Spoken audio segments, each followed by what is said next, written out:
ঢাকা বিশ্ববিদ্যালয়ে সদ্য অনুষ্ঠিত ডাকসু নির্বাচনে জামায়াতে ইসলামী সমর্থিত ছাত্র সংগঠনের বিশাল জয় নিয়ে উদ্বেগ প্রকাশ করেছেন কংগ্রেস নেতা ও ভারতের বিশিষ্ট রাজনীতিক শশী থারুর। তবে তার এই মন্তব্যের কড়া জবাব দিয়েছেন ডাকসুর প্রতিরোধ পর্ষদের সাধারণ সম্পাদক জিএস পদপ্রার্থী মেঘমল্লার বসু। বৃহস্পতিবার নিজের ফেসবুক পেজে একটি দীর্ঘ পোস্টে মেঘমল্লার সরাসরি শশী থারুরকে উদ্দেশ্য করে লিখেছেন, ইসলামী ছাত্র শিবিরের জয় আপনার কাছে কেন এত উদ্বেগজনক?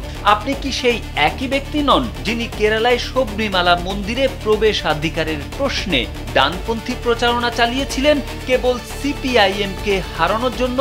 যদি কোনো প্রতিবেশীকে উপদেশ দেওয়ার ইচ্ছে থাকে তবে আগে নিজের দেশের জাতীয় নির্বাচনে হিন্দুত্ববাদী ফ্যাসিস্টদের হারান। আসুন নারী হবার এই যাত্রাকে আমরা করে তুলি আরো সহজ। এসএমসির জয়া স্যানিটারি ন্যাপকিন।